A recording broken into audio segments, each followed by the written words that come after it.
Halo Movie Rangers, apa kabar kalian semua? Semoga kita semua selalu diberikan kesehatan. Hari ini Bang Jeder akan menceritakan film berbahasa Hindi yang berjudul Joram.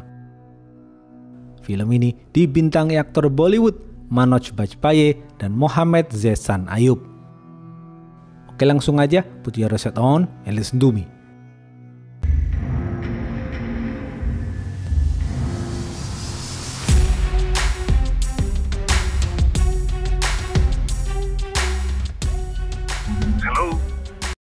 Pemeran-pemeran film ini antara lain Darsu adalah pria baik hati, Bagul adalah polisi jujur, Pulo adalah anggota DPR. Suatu hari di dekat hutan di desa Jinpidi Provinsi Jharkhand, hiduplah masyarakat suku pedalaman. Mereka terdiri dari beberapa suku.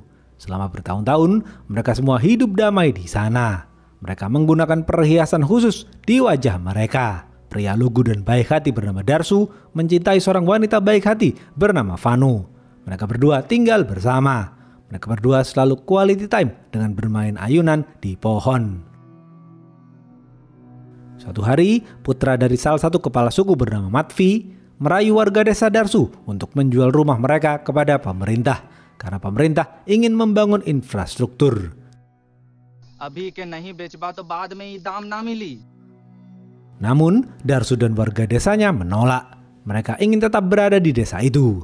Matvi kesal kepada warga desa Darsu. Darsu tidak tahu bahwa Matvi adalah putra dari salah satu kepala suku. Suatu malam, Darsu pergi ke hutan untuk menemui pemimpin pasukan pemberontak. Darsu melaporkan Matvi kepada pemimpin pasukan pemberontak. Darsu ingin pemimpin pasukan pemberontak berbicara kepada Matvi dan menghimbau Matvi agar tidak memaksa warga desa untuk menjual rumah mereka. Pemimpin pasukan pemberontak mengajak Darsu bergabung bersama mereka. Darsu yang tidak tahu apa-apa patuh dan menurut saja. Pemimpin pasukan pemberontak berencana akan menculik Matvi. Darsu tidak setuju dengan rencana itu, namun Darsu tidak bisa berbuat apa-apa. Malam hari, Matvi dan ibundanya bernama Pulo makan bersama. Matvi mengatakan kepada sang ibu, ia akan terus meyakinkan warga desa Darsu untuk menjual rumah mereka. Dengan begitu, Matvi dan Pulo akan mendapatkan uang yang banyak. Beberapa hari kemudian, pasukan pemberontak berhasil menangkap Matvi. Mereka menggantung Matvi di pohon dan memukuli Matvi hingga babak belur.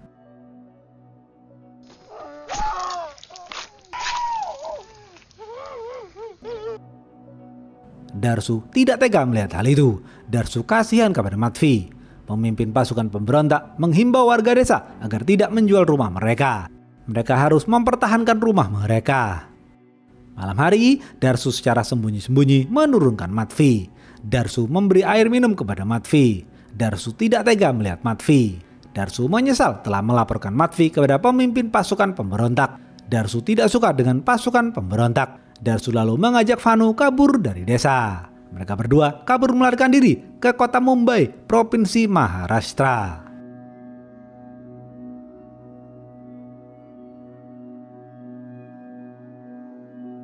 Setibanya di kota Mumbai, Matvi dinyatakan meninggal dunia. Namun, Darsu tidak tahu tentang kabar itu. Di kota Mumbai, Darsu dan Vanu bekerja menjadi kuli bangunan. 5 tahun sudah mereka berdua bekerja menjadi kuli bangunan. Mereka berdua dikaruniai seorang anak bernama Joram. Sembari bekerja, Vanu menggendong Joram. Darsu dan Vanu sangat menyayangi Joram. Mereka bertiga tinggal di bangunan konstruksi. Sesekali, Darsu dan Vanu merenung sembari melihat langit. Mereka berdua rindu dengan desa mereka.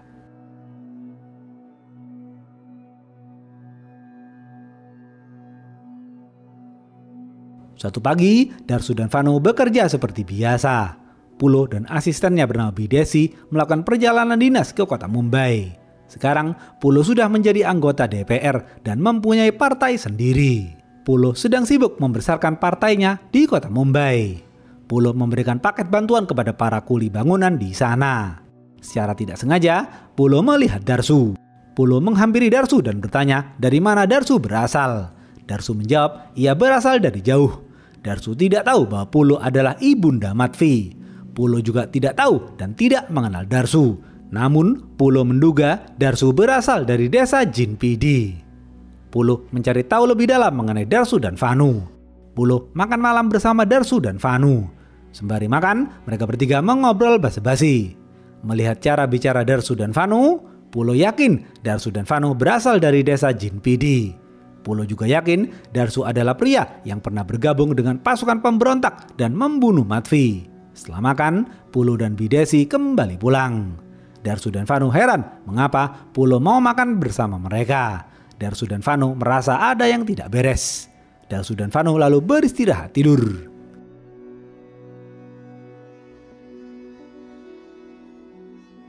Siang hari, Darsu pergi ke pasar dan membeli sari baru untuk Vanu. Setelah membeli sari, Darsu bersantai sejenak di jembatan sembari minum teh susu. Darsu melihat foto Pulo di papan reklame. Darsu baru tahu ternyata Pulo adalah anggota DPR yang berasal dari Provinsi Jharkhand. Di saat yang bersamaan, Vanu sedang menyuapi Joram.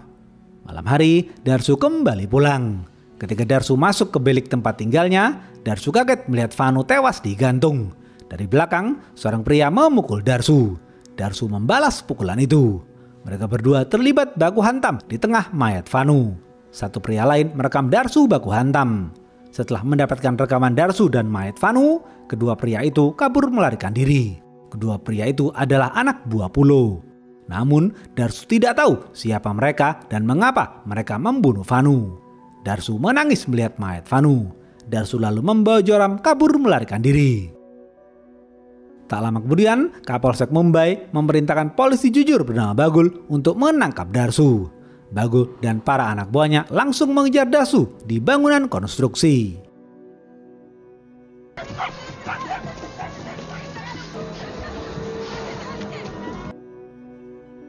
Mayat Vanu kemudian dibawa ke rumah mayat.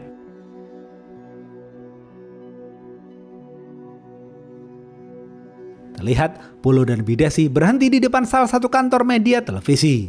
Pulo memberikan bukti video ketika dahulu Darsu menggunakan pakaian pasukan pemberontak. Pulo juga memberikan video Darsu dan mayat Vanu yang digantung. Di video itu terlihat seakan-akan Darsu membunuh Vanu. Video itu langsung disebar oleh media televisi. Darsu dituduh telah membunuh Vanu, istrinya sendiri. Darsu juga disebut sebagai pemberontak. Darsu ditetapkan sebagai buronan.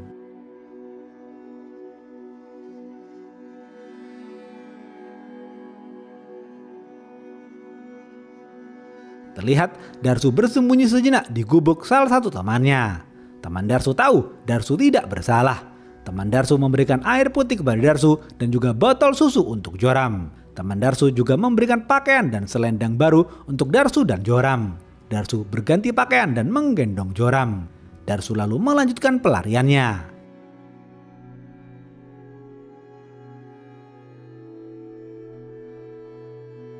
Di sisi lain, Bagul dan para anak buahnya terus mengejar Darsu.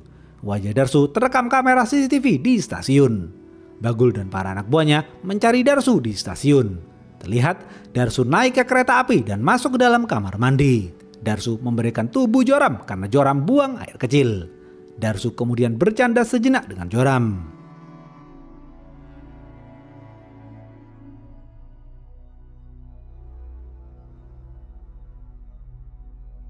Setelah itu, Darsu melanjutkan pelariannya. Salah satu polisi melihat Darsu. Bagul dan para anak buahnya naik ke dalam kereta dan mengejar Darsu. Darsu terjebak di salah satu pintu kereta. Seorang polisi memukul Darsu dengan senjata. Mereka berdua terlibat baku hantam. Darsu mengejar polisi itu hingga polisi itu hampir terlempar keluar kereta. Tapi beruntung, Darsu menyelamatkan polisi itu. Darsu tidak mau polisi itu terluka. Darsu kemudian berlari ke gerbang belakang. Salah satu polisi menembak botol susu Joram. Bagul marah dan melarang semua anak buahnya menembak Darsu. Lagi-lagi Darsu terjebak di salah satu pintu kereta. Bagul dan para anak buahnya berhasil mengepung Darsu. Bagul menghimbau Darsu agar menyerahkan diri. Darsu mengatakan ia tidak membunuh Vanu. Ia juga bukan pemberontak. Bagul merasa Darsu mengatakan yang sejujurnya. Tiba-tiba dari pintu sebelah, seorang polwan berusaha menyerang Darsu. Darsu kaget melihat polwan itu dan bergelantung di jendela luar. Sementara sang polwan terlempar keluar kereta.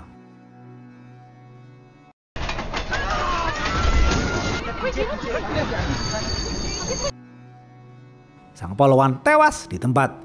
Bagul berteriak dan memerintahkan masinis untuk menghentikan kereta, sementara Darsu kabur melarikan diri. Pulo dan Bidesi mendapatkan informasi mengenai tewasnya sang polwan. Pulo yakin Darsu akan kembali ke desa Jinpidi karena Darsu tidak punya tempat tinggal lagi. Pulo memerintahkan Kapolsek untuk terus mengejar Darsu.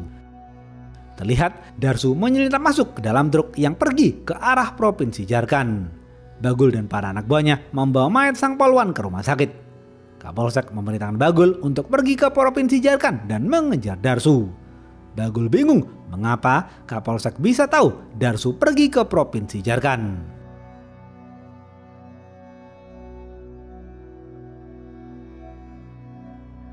Darsu terus merenung memikirkan nasib dirinya. Ia masih bersedih atas kematian Vanu. Sembari mengantuk, Darsu menidurkan Joram. Subuh hari, Darsu tiba di Provinsi Jharkhand.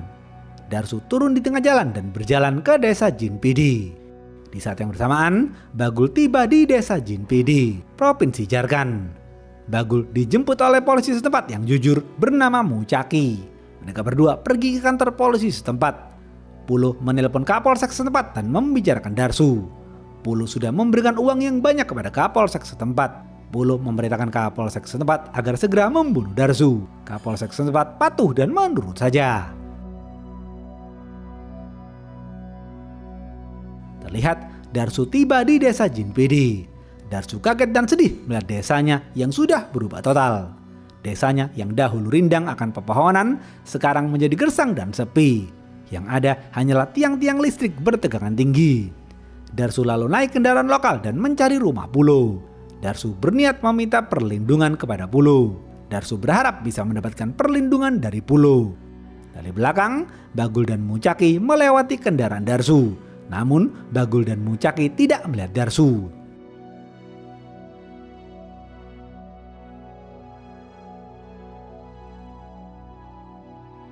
Terlihat Pulo sedang rebahan di rumahnya. Pulo tidak sabar ingin melihat Darsu mati. Bagul dan Muchaki berhenti sejenak di pinggir jalan.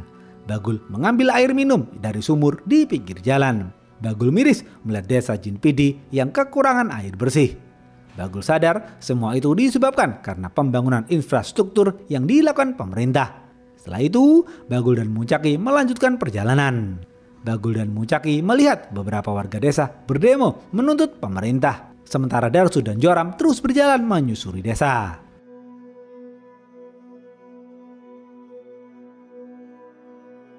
Tak lama kemudian, Bagul tiba di kantor polisi setempat. Bagul disambut oleh polisi Balul bernama Daniram. Bagul dan Daniram saling berkenalan. Bagul tahu Daniram dan para polisi di sana adalah polisi Balul yang tidak berintegritas. Bagul hanya percaya kepada Muchaki. Bagul lalu melihat beberapa pemuda suku pedalaman yang ditahan oleh Daniram. Bagul bertanya kepada Daniram mengapa para pemuda itu ditahan. Daniram menjawab itu semua adalah perintah dari Pulo. Bagul tidak suka mendengar hal itu. Bagul kasihan kepada para pemuda itu. Bagul lalu beristirahat di bilik ruangan yang sempit.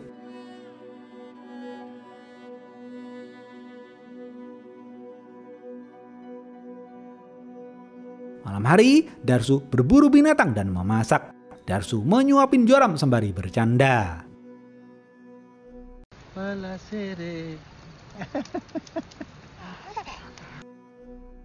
Di sisi lain, Daniram dan para anak buahnya mengadakan pesta di depan kantor polisi.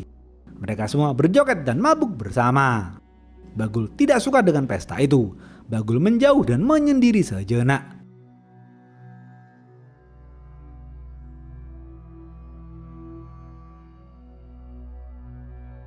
Pagi hari, Daniram dan para anak buahnya tertidur pulas. Bagul memanfaatkan hal itu untuk membebaskan para pemuda suku pedalaman yang ditahan Daniram. Muchaki diam saja melihat hal itu karena Muchaki mendukung Bagul. Sementara Darsu melanjutkan pelariannya. Darsu pergi menghampiri temannya bernama Samson di pasar. Darsu bertanya kepada Samson mengapa desanya berubah. Samson menjawab sebagian besar desanya sudah dibeli pemerintah. Dan sekarang pasukan pemberontak dan juga polisi sama-sama memburu Darsu. Mereka semua ingin membunuh Darsu. Samson lalu mencarikan Darsu tempat bersembunyi.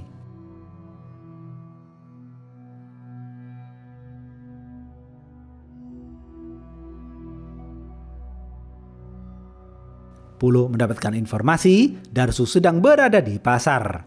Pulo menelpon Dhaniram dan memerintahkan Dhaniram untuk segera membunuh Darsu. Dhaniram lalu membangunkan para anak buahnya dan berganti pakaian. Mereka semua mengambil senjata dan bersiap membunuh Darsu. Bagul memerintahkan Dhaniram hanya menangkap Darsu dan tidak membunuhnya. Namun Dhaniram tidak peduli. Dhaniram tetap akan membunuh Darsu sesuai perintah Pulo. Dhaniram juga kesal kepada Bagul yang membebaskan para pemuda suku pedalaman. Mereka semua lalu pergi ke pasar. Malam hari, Dhaniram dan para anak buahnya melihat Darsu di pasar. Mereka semua menembaki Darsu namun meleset.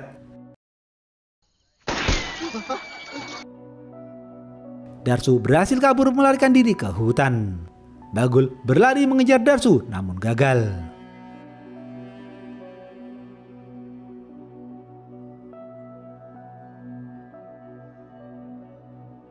Terlihat Pulo dan Kapolsek terus menunggu kabar dari Dhaniram. Bagul dan polisi lainnya kembali ke kantor polisi. Bagul dan Muncaki mengobrol berdua. Muncaki menceritakan masa lalu desanya kepada Bagul. Muncaki juga menceritakan masa lalu Darsu kepada Bagul. Bagul baru tahu ternyata Darsu tidak membunuh istrinya. Bagul yakin Darsu tidak membunuh Matfi. Darsu hanya ingin kembali ke desanya. Bagul juga yakin Darsu ingin meminta perlindungan kepada Pulo. Namun Darsu belum tahu bahwa Pulo ingin membunuh Darsu. Bagul dan Muncaki kasihan kepada Darsu. Bagul ingin menemui Pulo dan menyuruh Pulo agar tidak membunuh Darsu. Darsu menemui Samson dan marah kepada Samson karena Samson memberitahu Pulo mengenai keberadaan dirinya. Darsu mengatakan ia kabur dari pasukan pemberontak karena Darsu tidak mau membunuh orang.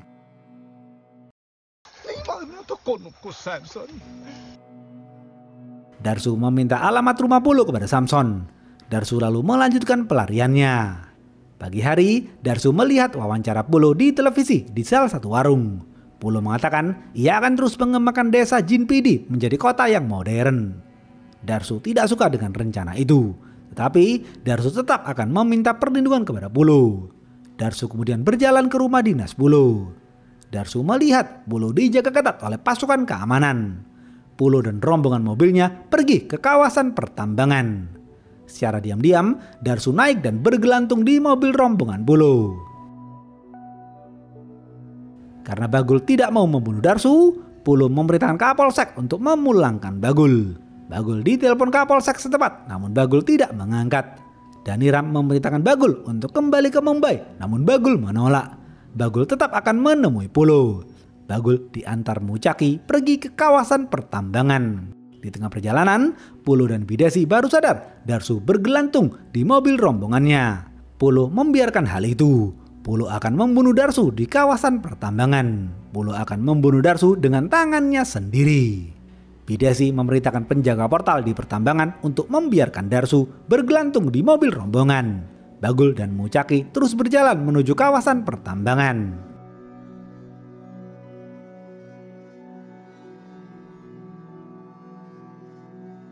Tak lama kemudian, Pulo dan rombongan tiba di kawasan pertambangan. Darsu turun dan masuk ke tempat istirahat para pekerja tambang. Darsu mencuri pakaian salah satu pekerja. Darsu terus mengikuti mobil Pulo. Darsu melihat batang pohon yang dahulu menjadi tempat pembunuhan Matfi. Darsu masih trauma melihat pohon itu. Pulo memerintahkan pasukan keamanan untuk menjauh karena Pulo ingin menangkap Darsu dengan tangannya sendiri. Setelah ditangkap nanti, Pulo akan menggantung Darsu di pohon, seperti pasukan pemberontak menggantung Matfi. Mobil Pulo lalu berjalan ke tengah. Bidesi dan sang supir turun dari mobil.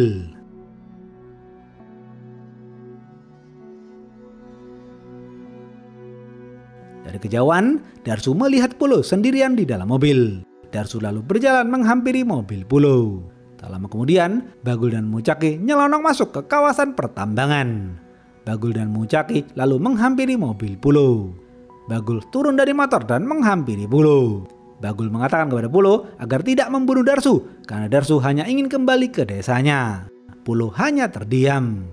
Beberapa detik kemudian, Darsu nyelonong masuk ke dalam mobil Pulo. Bagul kaget dan menodongkan pistol kepada Darsu. Darsu mengatakan kepada Pulo ia ingin meminta perlindungan kepada Pulo. Bagul memberitahu Darsu, anak buah Pulo lah yang membunuh Vanu. Pulo juga menyuruh polisi untuk membunuh Darsu karena Pulo meyakini Darsulah yang membunuh Matfi. Darsu kaget mendengar hal itu. Darsu baru tahu ternyata Pulo adalah ibunda Matfi. Pulo yang terbakar emosinya berusaha merebut pistol Bagul dan menembak Darsu. Akibat rebutan pistol, peluru pistol Bagul menyasar ke mata Pulo. Pulo tewas di tempat. Darsu sadar bahwa Bagul adalah polisi jujur. Darsu tidak mau Bagul dituduh telah menembak Pulo. Darsu lalu merebut pistol Bagul dan kabur melarikan diri. Pasukan keamanan langsung mengejar Darsu. Darsu berlari sembari menggendong Joram. Pasukan keamanan terus menembaki Darsu namun meleset. Darsu berhasil kabur melarikan diri ke hutan.